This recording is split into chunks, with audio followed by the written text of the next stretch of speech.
7 Eyewitness News at 7 starts streaming now. On this hour of Eyewitness News, a 13-year-old boy badly hurt after being shot by Chicago police. And now the family's taking new steps to hold police accountable. Also tonight, an arrest made in the attack on a postal worker, a man charged with trying to assault her and steal her mail. Later tonight, the deer that ran into a suburban nursing home. Yeah, that is quite a sight. Plus, we'll talk about this, growing vegetables indoors, the new way to farm.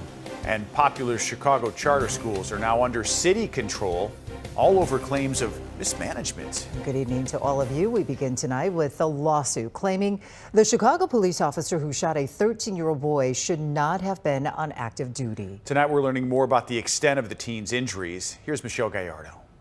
Surveillance video from a West Side gas station shows the moment the night of May 18 when a 13-year-old boy running from police is shot as he appears to lift his hands in the air. Police say the boy was a passenger in a stolen car and ran from officers as they were trying to make an arrest. Attorneys for the boy's family, who only identify him as AG, say he is permanently paralyzed from the waist down. The family attorneys have filed a federal civil rights lawsuit against the city of Chicago and the officer who opened fire that night, Noah Ball. He can't even go outside without his mom and his brothers taking the wheelchair down 3 flights of stairs. His reality is a nightmare. The original lawsuit, filed 5 months ago without the officer's name, was dismissed and refiled today to include new information that attorneys believe strengthens their case. An incident from a year earlier when on June 16, 2021, Officer Ball fired upon a suspect he was chasing down an alley.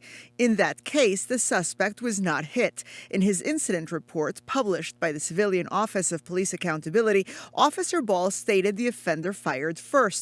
COPA also released the body camera footage of the 2021 shooting and says the case remains active, meaning there are currently 2 open investigations against the same officer.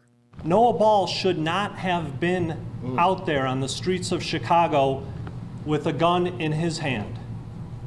Noah Ball should have been on the bench. He should have been retrained. The Chicago Police Department says Officer Ball has been relieved of his police powers and is on administrative duties pending the outcome of the investigations. The officer's attorney, meanwhile, released a lengthy statement today that reads in part, Officer Ball reasonably believed that the occupants of the vehicle had been involved in a very serious felony and had made maximum efforts to evade the police, and that the object being pointed at him was a firearm. This discharge of his weapon, while tragic, was within policy. By any standard, Officer Ball's actions were reasonable. We are confident we can defend this position before any court or tribunal. A spokesperson for the city's law department would only say that they will review the lawsuit once it is served and that they do not comment on pending litigation. In the Loop, I'm Michelle Gallardo, ABC 7 Eyewitness News. All right, Michelle, thank you. Let's get a check of the weather for you tonight on this Wednesday evening. A beautiful look at the city tonight. And dry. Yes. Dry and sunshine today. That was all right. Felt more seasonal. Meteorologist Phil Schwartz here with us again on the ABC 7 Stream team. Judy, it's always great to have you. Nice to be here. Yes. Nice to have you. Yeah, we're in this together, Phil, aren't we? As I like to say, it's nice to be had. There you go. Right. What's up? Yeah, you know, we got rid of the rain early this morning, but boy, those folks, you folks anywhere east of I-65 got a real drenching. Chesterton, nearly 4 inches, over 3 inches in Hebron. Flossmoor, 1.65, 1.35 in Lamont, just over an inch in Elmhurst, and in Evanston, 94 hundredths of an inch of rain. But you can see how those clouds and moisture moved out early in the day. We saw plenty of sunshine, and now skies are clear, and it's beginning to cool off quite a bit. Already down to 40 in Zion, 42 in St. Charles, 50 at O'Hare and Midway. We go through the day tomorrow. We'll start before 6 a.m. in the upper 30s, climb into the mid, maybe the upper 50s, a fair amount of sunshine throughout the day tomorrow, and then a very slow but very certain warming trend. 60 Friday, 63 Saturday. Next chance of any showers won't come until later Sunday. We'll talk more about that, have you look at your Halloween forecast. That coming up in just a few minutes from now. Judy and Rob. Okay, Phil, thank you. A man suspected of attacking a U.S. postal worker and trying to sexually assault her is now behind bars tonight. Police crediting the man's own family for helping them make this arrest. John Garcia has more on the suspect's first day in court and also how police tracked him down. Police say this man, 44-year-old Cesar Ramirez, met a 28-year-old letter carrier in this Southwest Side gas station Saturday morning.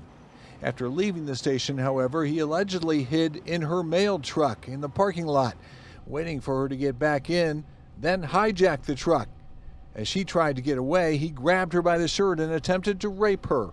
The victim continued to struggle and was able to slip out of her clothing and escape the van. Police recovered the mail truck in an alley a short time later. They found the suspect's car at the gas station, but there was no sign of Ramirez until they released these images. Putting out that community alert with the pictures, that's when the citizens, they called the police. In this case, it was the suspect's own relatives who saw the images from the gas station on the news and recognized him. Those family members called the police and informed them of the defendant's identity. Ramirez is a registered sex offender and has a long criminal history. The letter carrier was treated for cuts and bruises. But we know that with any violent crime in the city of Chicago, it could have gone a different way. Thankfully, this one didn't. Ramirez is charged with 6 felony counts in this incident, including attempted sexual assault and kidnapping. The judge ordered him held without bond. At the criminal courts building, John Garcia, ABC 7 Eyewitness News. Guilty on all counts. That's the verdict handed down today for Darrell Brooks. He's the man who drove into the Waukesha holiday parade, killing 6 people and injuring dozens more. He represented himself in court and was combative throughout this trial. He tried to turn this into his story. Let's talk about Mr. Brooks and his family. And we just kept redirecting it back to the real focus here is our families, our victims, our community.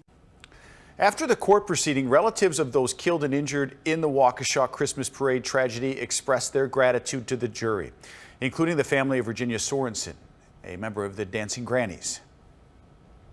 My 5-year-old daughter came up to me and handed me this necklace with my mom's ashes in it, and she told me to take my mom with us for the sentencing. So she was with us today. Wow.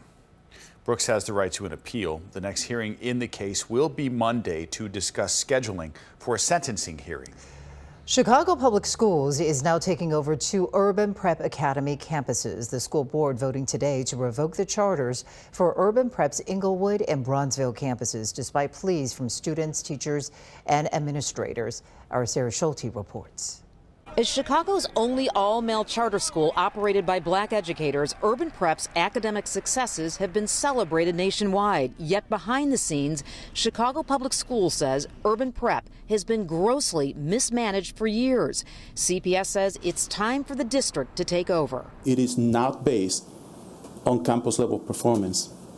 Instead, it is based on serious and unacceptable operational issues. In addition, CPS says Urban Prep leadership has refused to sever ties with Urban Prep founder and former CEO Tim King.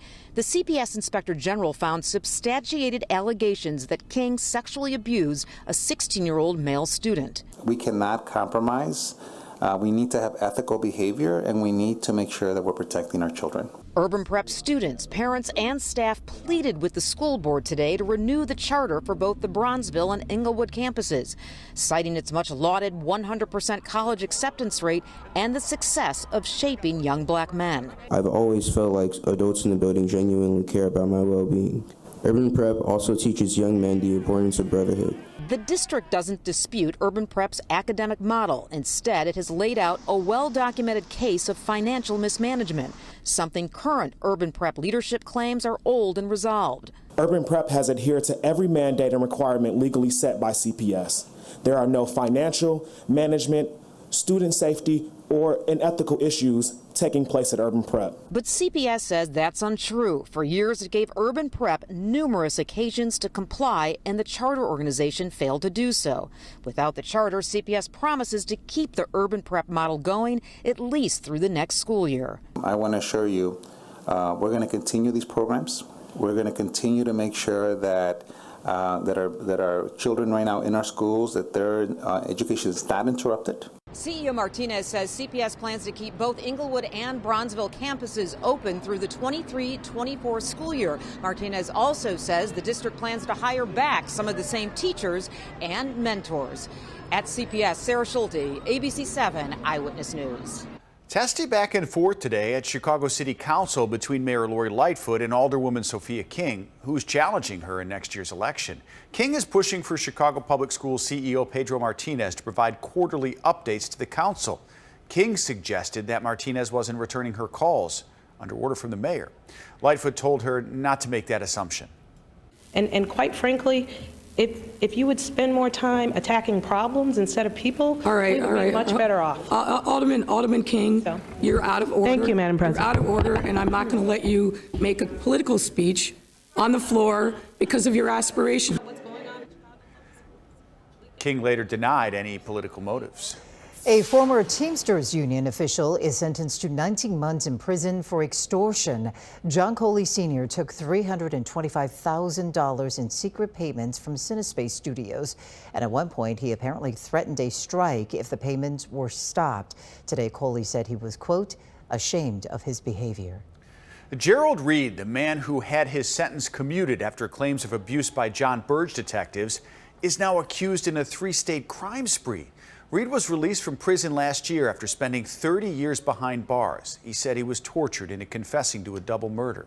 Since his release, prosecutors say he's responsible for crimes in Wisconsin, Indiana, and here in Illinois. They say the crimes range from theft to armed robbery. Members of the Chicago Torture Justice Memorials and elected officials are calling on Mayor Lori Lightfoot to fund the Burge Torture Justice Memorial. Many of the survivors who were tortured in the 70s and 80s are aging. Justice delayed is justice denied. This was a memorial that was supposed to be built to honor those survivors. We need to build this memorial alive so they can see it for themselves. Organizers say the memorial was promised in 2015 when City Council passed the reparations legislation for Burge torture survivors, but no funding or a site has been provided. The family of a woman allegedly killed by one of her tenants says she tried to get help to remove that person from her home in the weeks before her murder. Frances Walker's family still looking for some answers, even as they lay her to rest. Today, they spoke exclusively to ABC 7's Leah Hope. Services for Frances Walker will be private at her family's request. Her wake today and funeral services tomorrow and Saturday. Ironically, Walker was the organist for so many funeral services over the years. She played the church organ at churches and funerals. She was so kind. She gave everyone a chance. Walker was killed earlier this month. One of her tenants has been charged after parts of Walker's body were found in her freezer. A Cook County prosecutor said during the suspect's bond hearing, Walker put an eviction notice on the suspect's door the day before the murder. Relatives say Walker called police many times to have that tenant removed. The whole situation is hard for me. It's easy for me to talk about her, but it's hard for me to deal with the situation. The city's Office of Emergency Management and Communications rejected our Freedom of Information request to clarify how many times police responded to Walker's home, citing that information would jeopardize the police investigation. However, ABC 7 News has learned police responded to Walker's home 5 times in October. They have rights as a tenant, but then also if you fear for your safety or if there's issues, then the landlord should have rights, not only as the landlord, but as the cohabiter of the domain. The law is forever seeking a balance to try to protect tenants' rights and at the same time landlord rights. Gil Sofer is ABC 7's legal analyst. It didn't cross the line sufficiently so that the police could actually take her into custody and take her away. That's the bigger problem here, even more so than however long she would be permitted under the law to stay in that apartment. I feel like their hands maybe were tied or there was something that happened that maybe could have been done differently. It changed the trajectory of our lives, and it's leaving such a hole. While the criminal case moves forward, those who loved Walker will celebrate her in the coming days. Leah Hope, ABC 7 Eyewitness News. We did reach out to Chicago police about the challenge for officers to take action against the tenant, but CPD declined to comment. Now the growing fears of a triple-demic at hospitals nationwide, COVID, flu, and respiratory illnesses, as pediatric RSV cases are already overwhelming hospitals. In 9 states plus Washington, D.C., hospital beds are at more than 80% capacity. In Texas, Tennessee, Delaware, Maine, and Rhode Island, it's more than 90%. Seeing incredible volumes as a result of this RSV, a steep early curve. We're seeing beds filling up. There's a massive strain on our hospitals right now that I'm quite concerned about. Pharmacies seeing an impact too. Walgreens says it's filling antiviral prescriptions at a rate 10 times higher than this time last year, and the number of prescriptions has doubled in just the past 2 weeks. Meanwhile, DuPage County is permanently closing its COVID testing site at the DuPage County Fairgrounds. It opened in June of 2020. The county says more than 60,000 tests were done at the fairgrounds location since that time. But now with many other options for testing, including at-home kits, it is now closing, and the last day will be Friday. We are less than 2 weeks away until Election Day, and our focus on the big race in Illinois continues tonight. Political reporter Craig Wall recently sat down with Governor J.B. Pritzker and challenger Darren Bailey to discuss the big topics in the race, and tonight, Craig tackles the hot-button issues of taxes and abortion. There is a lot at stake in this election. Governor J.B. Pritzker and Darren Bailey plotting very different paths forward for Illinois, and the contrast could not be more stark than on abortion, with both candidates calling the other extreme. Governor J.B. Pritzker has made abortion rights and expanding access a key campaign issue, but he has faced criticism for signing a law eliminating parental notification before a minor has an abortion. If your daughter at 13 had become pregnant, would you not have wanted to be notified of it so you could process it with her and work through this with her? Sure, but my daughter's going to come talk to me if that happens, and most daughters will.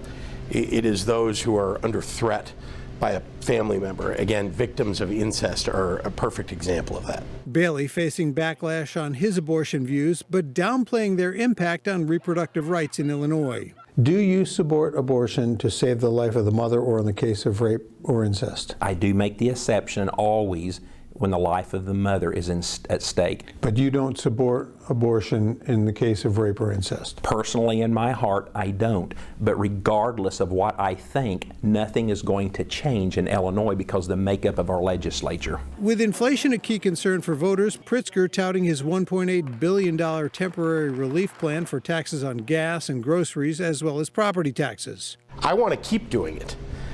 The way you make it permanent is make sure that you're balancing the budget and running surpluses, and that's what I've done over the last 4 years. Pritzker's tax relief efforts are a complete sham. It's an election year ploy. The constitutional amendment on the ballot to codify workers' rights to unionize, putting the candidates on opposite sides of the picket lines. Amendment 1 is a hostile liberal, it's a takeover by special interests, because now teachers' unions, instead of bargaining just for wages and benefits, see, that's not under threat in Illinois.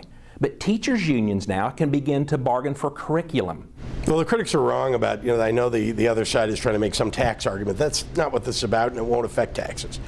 This is about making sure that workers have the ability to go in with some power collectively to talk to their employers. Tonight at 10, more on these big issues. The candidates also talking about the polls which favor Pritzker and the chances of a Bailey upset. Reminder, you can watch all of Craig's reports and learn more about the candidates on the ballot and find your polling place. All that at one place, abc7chicago.com. All right, watch out for deer and animal charges into suburban businesses. Plus, serving its final meals, the owners of Tavern on Rush say goodbye to customers. And elementary school children getting a visit to a pumpkin patch built just for them.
Let's talk about this weather of ours. What a difference 24 hours make.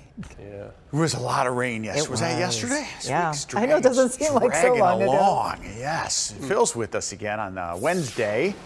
Hopefully you have some graphics that we can talk about again. Like, did you see Mr. Bones? Is Mr. Bones around today? No, Witchy Poo's going to be on. Oh, that's probably copyrighted. Witchy Poo. Witchy Poo. Okay. She's very nice, but she needs some dental work. She needs a lot of dental work.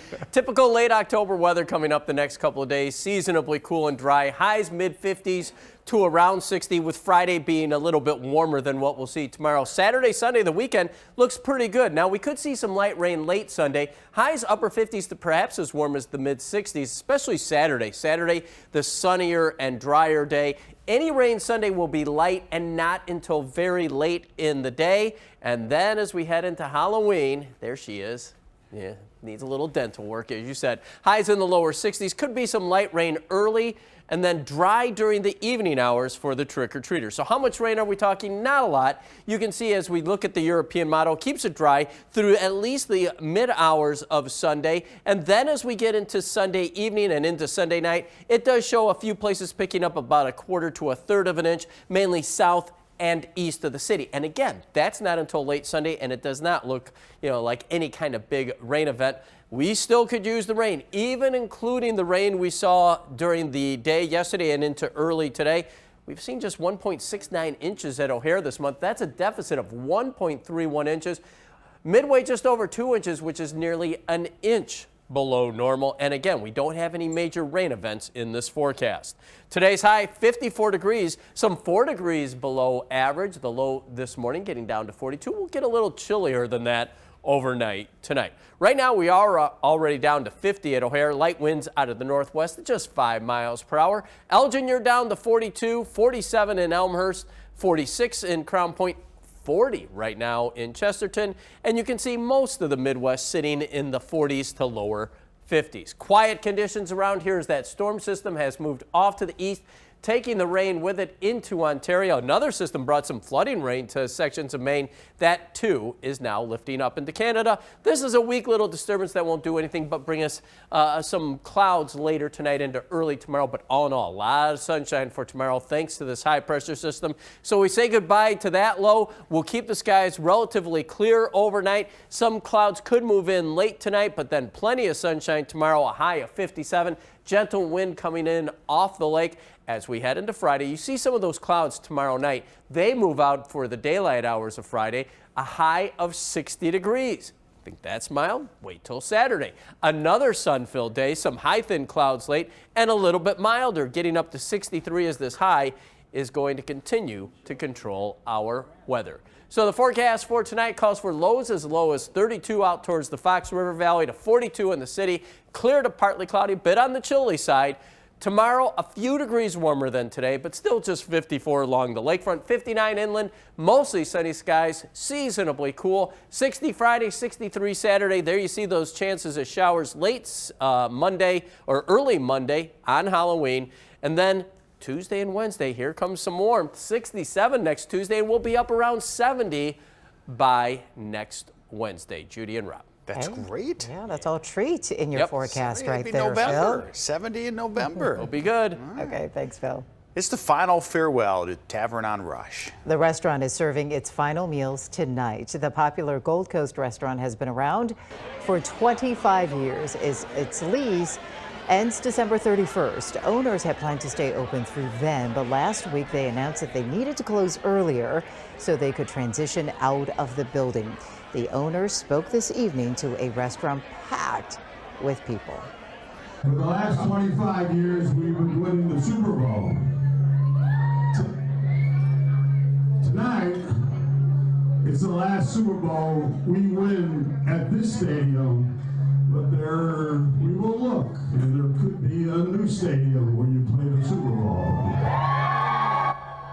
Wow, lots of them cheering here tonight. Employees will still be paid through the end of the year. One of the customers tonight saying that it's just a great place to people watch. It's iconic. Oh, that whole area is phenomenal for people. But so many people host private events there and have spent years and years. I mean, it's a part of Chicago history. 25 years. It's a long time. Yeah. And hopefully the restaurant that opens there will be a great success too. Cheers to them. Yeah. Making Chicago proud, a twist at lunchtime at Chelsea Elementary in Frankfort.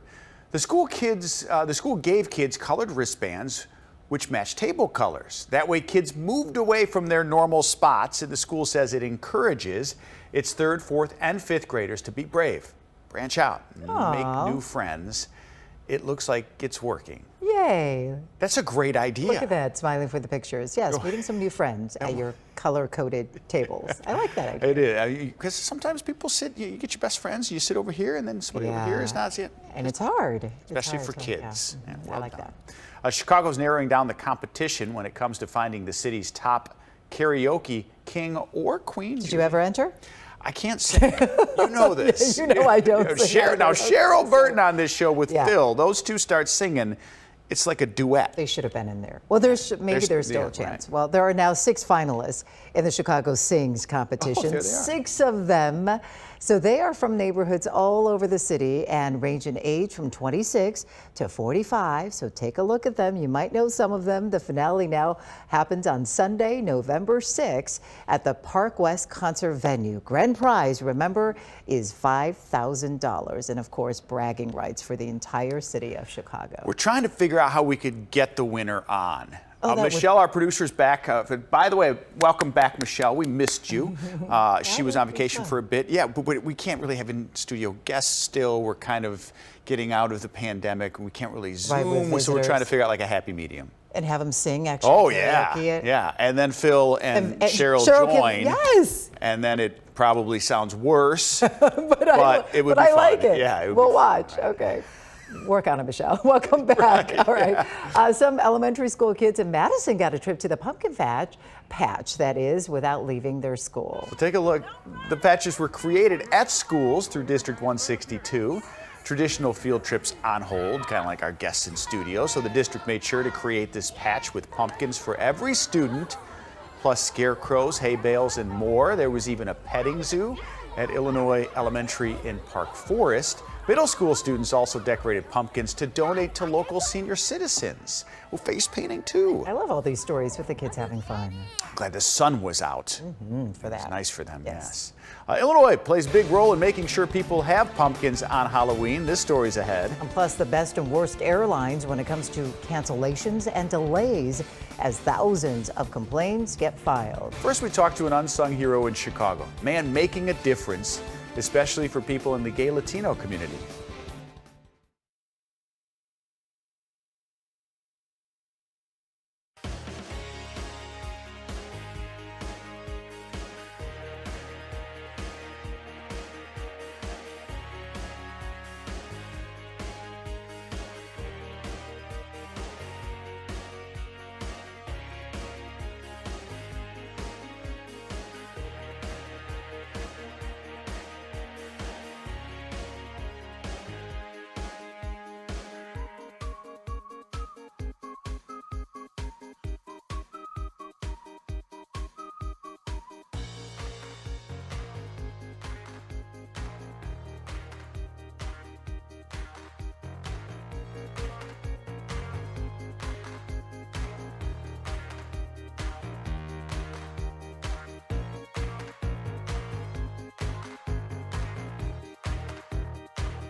ABC 7 is celebrating LGBTQ plus History Month by shining a spotlight on special people who have made changes in our community. One local man started his mission more than 30 years ago during the AIDS epidemic. As ABC 7's Jason Knowles found out, this unsung hero is still making a big difference, especially for people in the Latino gay community.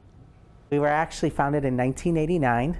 Julio Rodriguez and a small group of friends created ALMA 33 years ago, also known as the Association of Latinos, Latinas, and Latinx Motivating Action. The idea is to look at issues like immigration, human rights, access to better health care, affordable housing, and all of the kinds of things that everybody should have opportunities to get. ALMA does not have a physical office, but here at the Center on Halstead, Rodriguez and I discussed his ongoing fight for the rights of those who may be left behind. Even now, with immigration being what it is, a lot of trans people who get picked up and they identify as women, they get put in with men. And many of them are assaulted, many of them suffer all kinds of humiliation, just because, again, there's no one who's really advocating for them in the ways that they need. The downside to a lack of advocacy is something Rodriguez saw firsthand in the 1980s when he saw friends dying of AIDS. And I remember actually when he got very sick, because he didn't have health insurance, they actually moved him from one of the hospitals and had him on an IV, and literally the whole room was dark and we went into the room and they were basically just letting him die there. That man lived, but many others did not. More than 30 people he knew died of AIDS. Many, he says, without health care would simply disappear. It was hard because there was so much, now I'm getting emotional, I don't want to get emotional. So, no, it's okay, it's sad though. I mean, it's to go through that, that many friends. Yeah. And then when I started ALMA, then I really saw it. What does LGBTQ History Month mean to you? So for me, one, just the fact that we have the recognition, the fact that there is such a thing as an LGBTQ month. We've been here since the beginning of time, just is validating, especially imagine a young person in a small rural town in Illinois who's also happens to be Latinx. It gives them that little bit of hope that things are going to get better. Rodriguez says his group's overall goal is to help people see that there is an entire community of Latinx people also in the LGBTQ plus community. If you want to be involved in ALMA or need support from the agency, you can go to our website, abc7chicago.com. I'm Jason Knowles. Yeah. Fascinating to hear what was happening not long ago. It wasn't that long ago, yeah. He's a great guy. Okay, and all that information, again, as Jason said, online at abc7chicago.com. Move over TikTok. There's a new app topping the App Store, and it hasn't even fully launched. I'm downloading it for Phil. I'll tell you why. It's a good reason. Plus, oh dear, an animal running around Westmont and even getting into a nursing home. Ooh.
Another major retailer announces it's cutting ties with Chicago native Ye, formerly known as Kanye West. It's all backlash over recent anti-Semitic comments. TJ Maxx announcing it will boycott Yeezy brand products. That announcement today follows similar moves from Gap, Foot Locker, and Adidas. TJ Maxx says it does not tolerate discrimination, harassment, or hate of any kind, and buying teams have been told not to purchase his merchandise.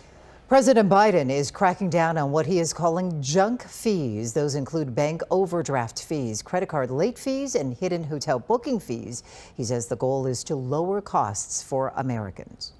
Put more money in the pockets of middle income and working class Americans. To hold big corporations accountable. The president's announcement comes less than 2 weeks before the midterms. A new Reuters Ipsos poll found the president's approval ratings have slipped since last week as consumer confidence is falling. Vice President Kamala Harris in Seattle this morning announcing $1 billion in grants for school districts to buy electric or low-emission school buses. Biden administration making the grants available as part of a wider effort to accelerate the transition to zero-emission vehicles and reduce air pollution near schools and communities. And these investments are going to go everywhere that our school buses go. It's going to be in urban communities. It's going to be in rural communities, tribal communities. It will be in all 50 states. Nearly 400 school districts, including 15 here in Illinois, will benefit in the purchase of about 2,500 clean school buses. If you have health insurance through the Affordable Care Act, be prepared to pay more next year. After 4 years of premium declines, Affordable Care Act policies will go up by 4% for the benchmark Silver plan. That's compared to this year's 3% drop in cost. However, enhanced subsidies will protect many enrollees. You can start comparing the plans today. Open enrollment begins November 1st and runs through January 15th. Experts say most workers can expect to see premiums and out-of-pocket costs increase at a faster rate next year due to inflation.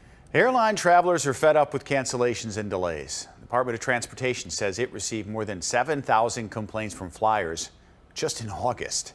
That's 320% higher than pre-pandemic. United Airlines topped the list for most canceled flights, followed by American and Southwest. As for the most on-time flights, those high marks go to Delta, Alaska, and Spirit Airlines. Okay. There's a new app topping TikTok and Be Real. What does that say? Be Real. And Be Real. You know what that is? No! Oh. Explain it to me. It's got a hyphen in the prompter. It's called Be Real. Okay. It's really, I have teenagers at home. Well, so do I. But the girls are on it, I think, a whole lot more than the boys. Okay. But they come out once a day, and you don't know when that alert comes out. It says, it's your Be Real moment. Yes. So you have to, at that moment, take a picture of what you're doing. And post it. I know. Oh, no, Eva does this. So it's Be Real. Okay. Can I start over? Scroll back. But that's not what this story is about. There's a new app topping TikTok and Be Real in App Store rankings. That's right. So this new app, it's called Gas. And I just saw my teenager download this too. Okay. So this one uses anonymous compliments to build someone up. So also apparently called gassing someone up. The app is only available in 12 states, including right here in Illinois. So if you have teens at home, you probably are seeing, wait, what is this that they just downloaded? It is scheduled to go nationwide soon. Very popular with the high schoolers. I'm going to gas Phil up. Compliment him. You need some complimenting occasionally. Start gassing. Right I'm gonna gas you. So I learned. So Be Real, I'm familiar with now that you explained right, so Eva does it right. I'm learning some other terminology like bet. Do you ever text and then they just write back bet? No. So I'll use an example. I'll be like, son, you want to go have breakfast with me? Bet. Does that it's like, say yeah, okay? on. Oh. Right, it's on. Or did you see? Because they don't like the thumbs up emoji. Yeah, which is what we emojis for a while. Yes, same thing for you. No thumbs up emojis, but bet. Right, okay. bet. What else? So there you go. We're going to get the weather forecast at 70 next Wednesday. Phil would text me, and I'd be like, bet. Now you know. Serafina's grown. Don't be looking at me like that. Serafina's going to be a teen sooner or later, and Grandpa needs to be in on the know. Don't push it, okay? I'm trying to gas you up, man. He's enjoying the baby stages right now. I'm learning a lot. Yeah. It's fun. Yeah. You know, you learn through your teens right now. Bet. Okay. I think we're probably not even doing it right. Exactly. Please, someone text me, Wendy, if you're watching. They're rolling their eyes right now. What are you doing? Just be quiet. Those parents, yeah. Now to a story you truly have to see to believe. Yeah, so take a look at this video that's coming up. A deer running through businesses and even a nursing home. This is wild. A car dealership captured the video in suburban Westmont. Evelyn Holmes actually spoke to a dealership employee about this strange sighting.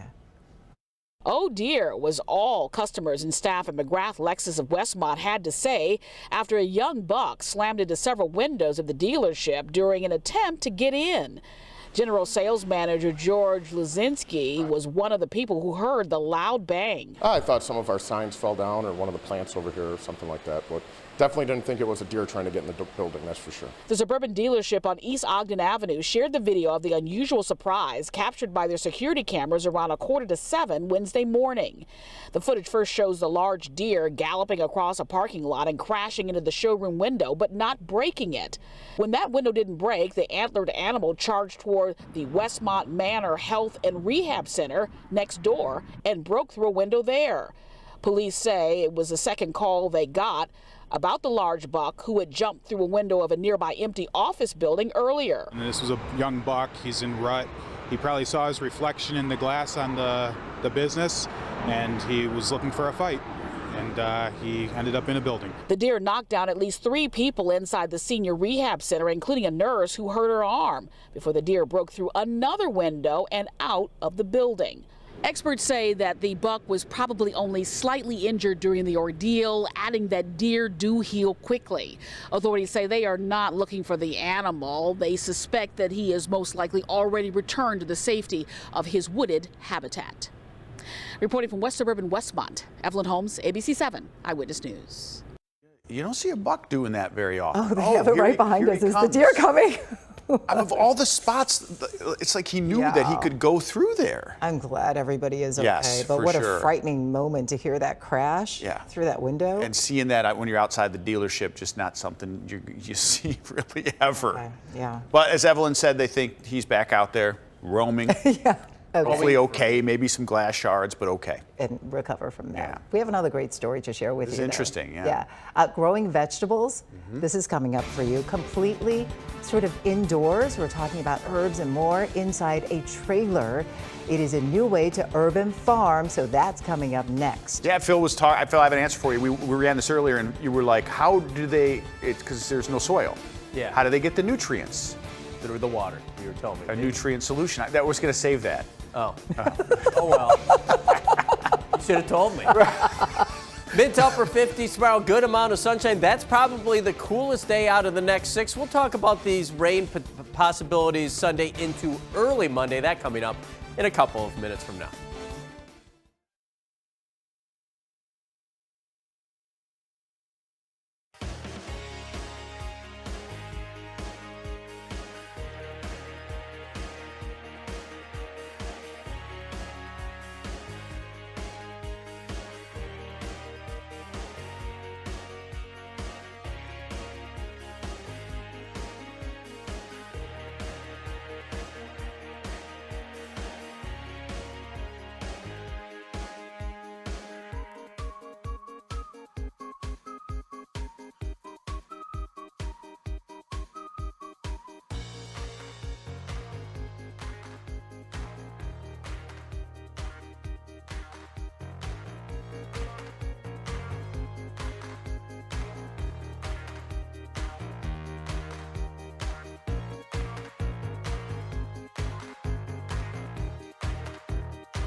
He's on a mission to make sure more people have access to fresh produce. Yeah, but one farmer is growing his produce without soil, fertilizer, or even sunlight.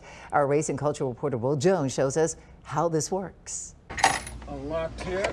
Derek Drake decided to think outside the box after losing his job during the pandemic, or rather think inside the box, a 320 square foot shipping container to be exact.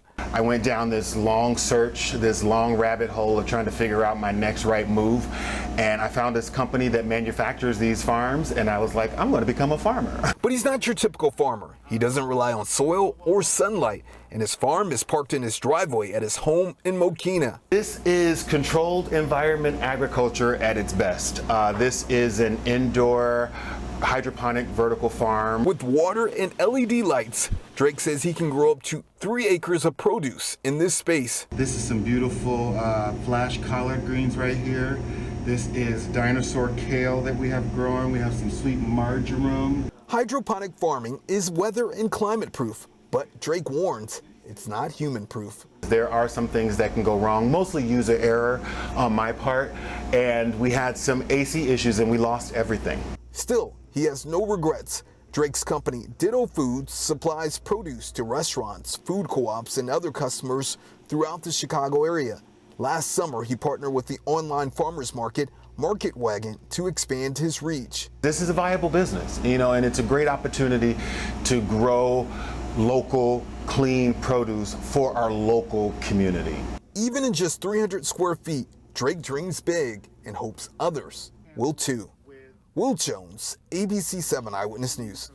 It's incredibly fascinating. You know, we love a story when behind the scenes, that's all we talk about. We Yeah. had so many questions about that story because it's one of them. beautiful. We were wondering how he gets nutrients to the garden, and it's a solution they mix into that drip, and then they grow obviously vertically, and then sell it to the restaurants. You wonder how much, we were wondering, the electricity electric cost, bill, yeah, the profit. Right. But I think it's just neat to know that that's grown. I would order an item if I knew the herbs were grown just locally like that. Fascinating idea. I don't know, Phil. What about you? I see over there. I don't. There's too many questions that I don't have answered yet. It's just I overanalyze things. Of course. That's what I do. That's your job. We'll have to ask Will to do a follow-up with those. We've done some of these urban garden stories over the last year or so, and it's me personally, I like to see that in the city happening. Well, should just have the farmer come on and do a Zoom talk back and answer all the questions. Yeah, costs.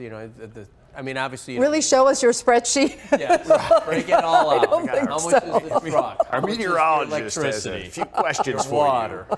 Yeah, I think it's great.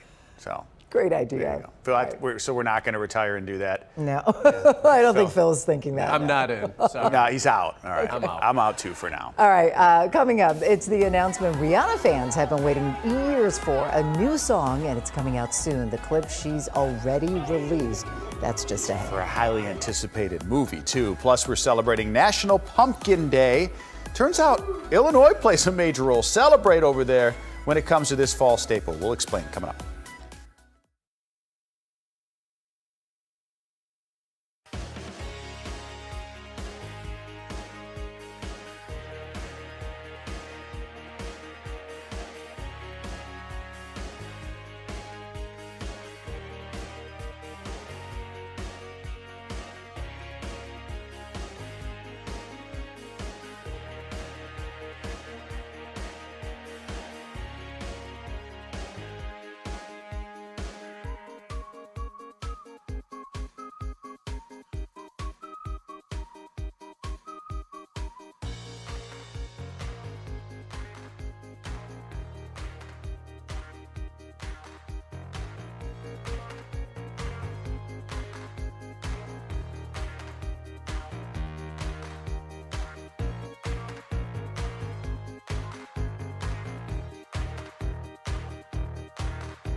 All right, Rihanna fans, the wait is almost over. She's got a new song coming out soon, and she released a little teaser video today on social media.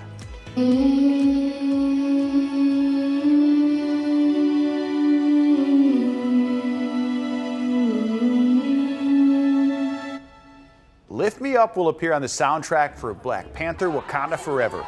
It's Rihanna's first new single as a lead artist in 6 years. While the soundtrack isn't set to come out until next week, Lift Me Up will debut on Friday. She co-wrote the song, and it is supposed to pay tribute to the late Chadwick Boseman. Oh, wow. Okay. Great. I did not realize she hasn't had a single in 6 years. It's been a while now. Yeah. That's the longest clip we've ever played here of music, you know, because we have very strict copyright laws. So that was 9 seconds. and that went 9 seconds. That was great. Yeah. We're making progress. Right. Looking forward to hearing the entire thing. Right, exactly. Yeah. Not here, but when it comes out. Here's a holiday that makes sense just before Halloween. It is National Pumpkin Day. Yes, it is a day to celebrate all things pumpkin, from the original gourds to all the different ways we can eat them. Of course, one way to celebrate could be carving a pumpkin. Okay. Now, the Edinburgh Zoo says that tradition originated from Scotland and Ireland, where turnips were carved into faces to scare off spooky spirits. Had no idea. Did not know that either. Here in the U.S., the Agriculture Department says 6 states account for most of the pumpkin production. There they are on your screen: California, Texas, Virginia, Michigan, Indiana, and Illinois. That's right. Which is the leading pumpkin producing state. Absolutely. Harvesting twice as many acres as any of the other states. Right here in Illinois. We're number 1. Phil says wow to that. You knew that. I did not know that. Oh, I thought you did. Okay. No idea.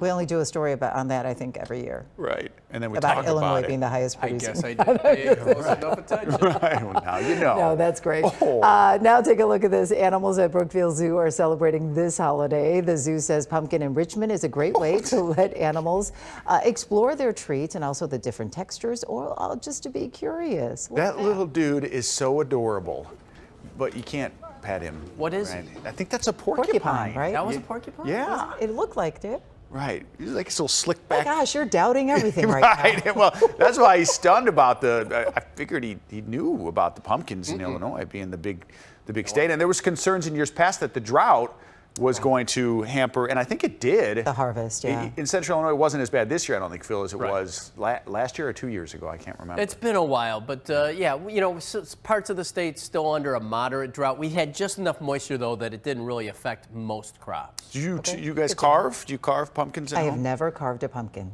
You have never carved a pumpkin? Okay, here we go again. Are you kidding me?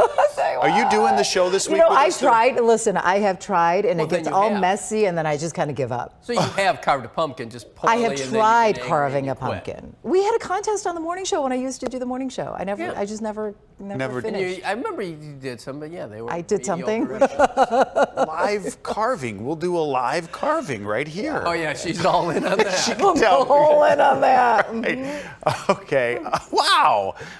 It's pumpkin seed season. I like Wendy roasts them. Oh, I and do they're like delicious. Oh, I'll bring those. some in. I like that. Yeah, we got that going on. And pumpkin pie. I know, Monica, I've been telling them I've been bringing some in. But now we harvest. So what we do is start telling the neighbors that once Halloween's over, seeds. yeah, we'll take the your seeds. pumpkins. Yeah, bring them on over, and then we carve. Well, I don't carve them. See? Cut them open.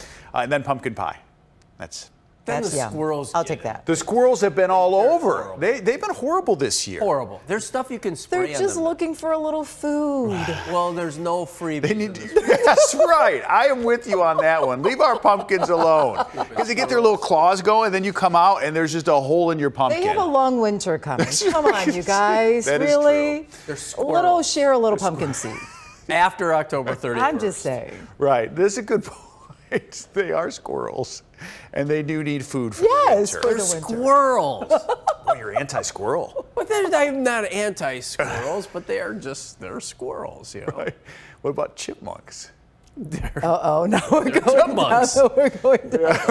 Going down the list of Take animals. the weather graphics. Oh, yeah. How about that weather, Phil?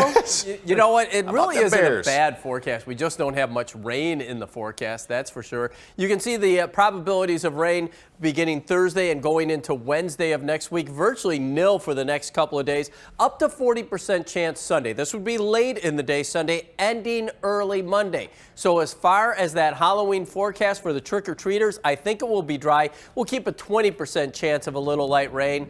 60 degrees at 4 p.m. by 8 p.m. 54. Say hello to Mr. Boney there, and you can see overall pretty good conditions for anybody going trick-or-treating come Monday as it looks right now. There's that high of 54. Last year in the state we made it up to 57. The record high 84. That was set back in 1963. Still 44 in Lombard, down to 38 now in Woodstock. Some places in the far west and northwest suburbs will get down to around freezing, including St. Charles where it's 38. 44 right now in Merrillville. 42 over there in South Bend. So we have dry conditions around here. This moisture is aloft and not reaching the ground, but some of the cloud cover from that will arrive shortly before daybreak, turning our skies partly cloudy. So we're clear now. We'll keep it that way for much of the night. Then some clouds move in as we head towards daybreak. Temperatures starting out in the lower 30s in some outlying areas to the low to mid 40s here in the city. Most of us getting down into the upper 30s. Tomorrow afternoon, how about 57 for high? That's not bad, fairly typical for this time of year.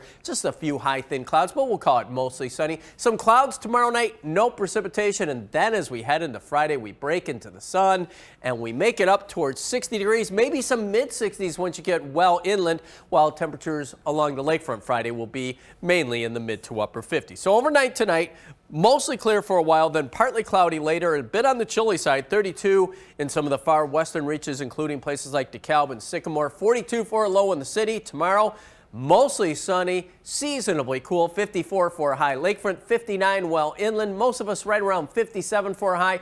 Modest warming trend through Saturday, few showers Sunday. Those showers will be out of here before the trick-or-treaters head out on Monday. Rob and Judy. Favorites, favorite story of the day incoming. It's a pilot with paws. The dog that's ready for Halloween. Oh, look at that. Toy plane and all.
Check it out.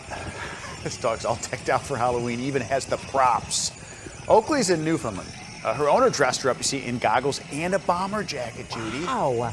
Had her go around a remote-controlled toy airplane. Okay, that's what it is. Is that what I think it is? Apparently, Oakley's Halloween theme this year was Top Gun appropriately. Oh, right. Her owner dresses her up in creative costumes every year around Halloween. Oakley and her owner, George Abraham, live in Pennsylvania. I have a lot of questions about that, too. You're wondering, well, she's just mellow, she chills. You're like, how is that possible? Way too chill, exactly. To be riding in that the whole time? Is she strapped in? Yeah, no, just in the heat of war and combat, you have to remain calm. I mean, yeah, the goggles and all. Just like Do you think Oakley likes it? It seems like it. The goggles would be the toughest part. I can't even get my kids to do that. Yeah, All right, Oakley, you win. It was nice having you on the 7. Thank you. That was fun. You're back at 10 with Robbie, right? That's right. Over on Join us over ABC there. 7. Yeah. We'll see you then.